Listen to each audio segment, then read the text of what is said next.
నమస్తే అండి. ఎలా ఉన్నారండి? అంతా బాగున్నారా? నేను కూడా బాగున్నాను. ఈరోజు ఏం కూర చేశానా చెప్పనా?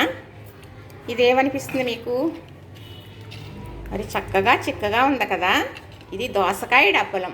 ఎలా చేశానా చెప్పనా? మరి చక్కగా అరకప్పు పప్పు ఈ మట్టి పాత్రలు వేసి కడిగేసి తగినన్ని నీళ్ళేసి ఉడికించేసాను. ఆ పప్పు ఉడికిన తర్వాత ఇంతే ఉల్లిపాయ, ఇంతే టమాటా, 4 పచ్చిమిర్చి కట్ చేసాను, వేసేసాను. అది పప్పు ఆ ముక్కలో బాగా ఉడికిన తర్వాత దోరగా ఉండే దోసకాయ చక్కగా చెక్కేసి ముక్కలుగా కట్ చేసి ఇలా వేసేసానండి.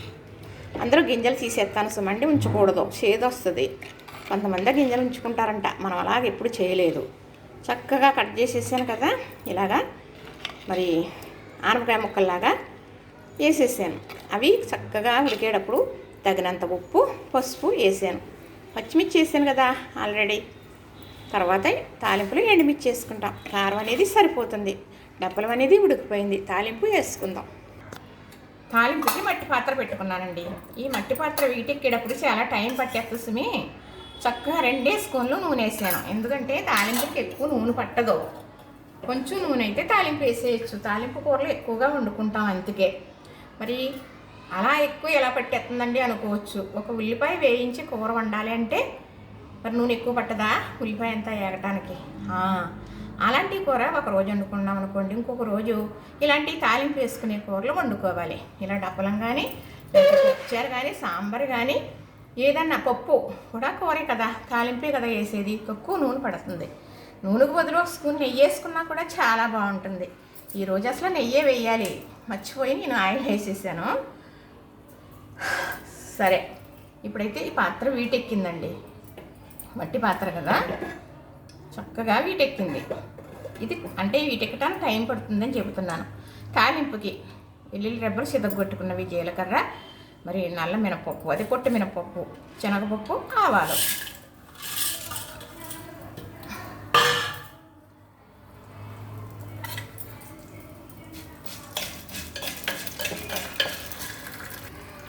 ఇప్పుడు ఎండుమిర్చి కూడా వేసేసుకుందాం. పోపు బాగా వేగితే తాలింపు అనేది రుచి వస్తుందండి. అలా అనేవారు, తాలింపు బొయ్యి మనాలి అప్పుడే రుచి వస్తుంది అనేవారు. ఇక్కడ తాలింపు వేస్తే అక్కడికంట ఆ వీధి చివరికంట స్మెల్ వస్తుంది. ఎవరో ఈ కూర వండారని చెప్పేస్తారనమాట. ఆ తాలింపుకు వాసనకు బట్టి కూర ఏంటనేది చెప్పేస్తారండి. చెప్పేయచ్చు. పప్పు మామిడికాయ అయినా చెప్పొచ్చు, పప్పు చింతకాయ అయినా చెప్పొచ్చు, సాంబార్ అయినా చెప్పొచ్చు, చారు అయినా చెప్పొచ్చు. తాలింపుని బట్టి చారు తాలింపు పెట్టారు, లేదు పలానా పచ్చడి తాలింపు పెట్టారని కూడా చెప్పొచ్చండి. అవును, ఇప్పుడు అలా సౌండ్ రావట్లేదు, వాసన రావట్లేదు, చక్కగా వండేసుకుంటున్నాం అనుకోండి. నేను చెప్పేదంతా పూర్వం అనుభవం. పోపు వేగుతుందండి.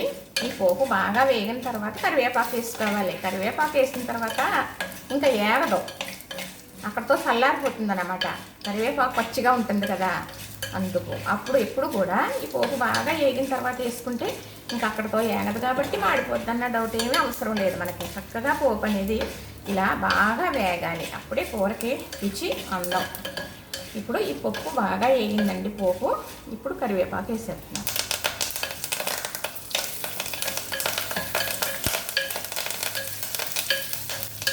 స్టవ్ కూడా ఆపేస్తున్నాను. ఈ వీటికి బాగా వేగిపోతుంది అన్నమాట.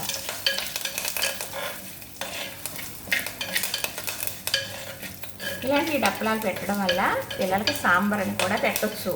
రుచి బాగుంటుందండి. దోసకాయ కూడా తినాలి, పచ్చడి చేసుకుని తింటారు, పప్పులో వేసుకుని తింటారు, ఇలా డప్పలం పెట్టుకుంటారు.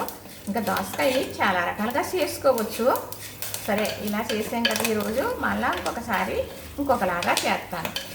దోసకాయలో కొంచెం పులుపు ఉంటుంది. మనం పులుపు పనిగట్టుకుని వేయవలసిన అవసరం లేదు. కాకపోతే కొంచెం వేసుకుంటాం వల్ల అదొక రుచి అనేది డిఫరెంట్ ఉంటుందన్నమాట. చక్కగా ఈ స్టవ్ ఇది పెట్టేసుకున్నాను. ఇప్పుడు ఇది తిరగమాత పోసేస్తానండి చక్కగా.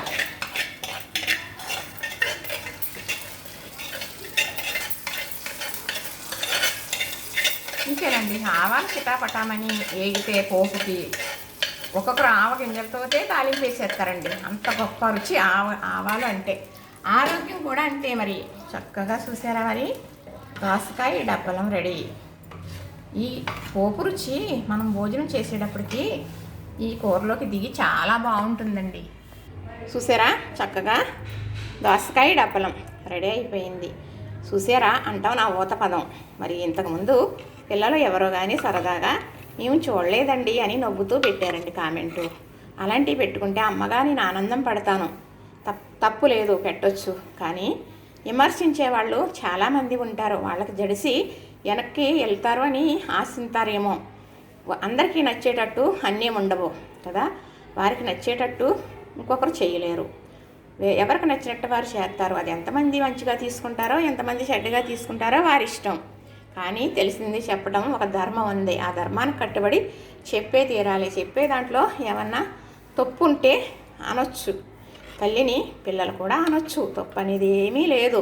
ఏమీ లేనిదే అనాలి అనుకోవడం అనేది చాలా తప్పని నేను అంటాను. నన్నే కాదండి, ఎవరినైనా సరే. సరే, చూశారు కదా మరి. చక్కగా ఇలా దోసకాయ డప్పలం చేసుకున్నామే అనుకోండి.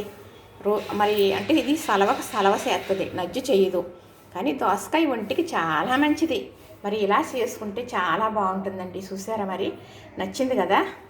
లైక్ చేయండి, షేర్ చేయండి, సబ్స్క్రైబ్ చేయండి.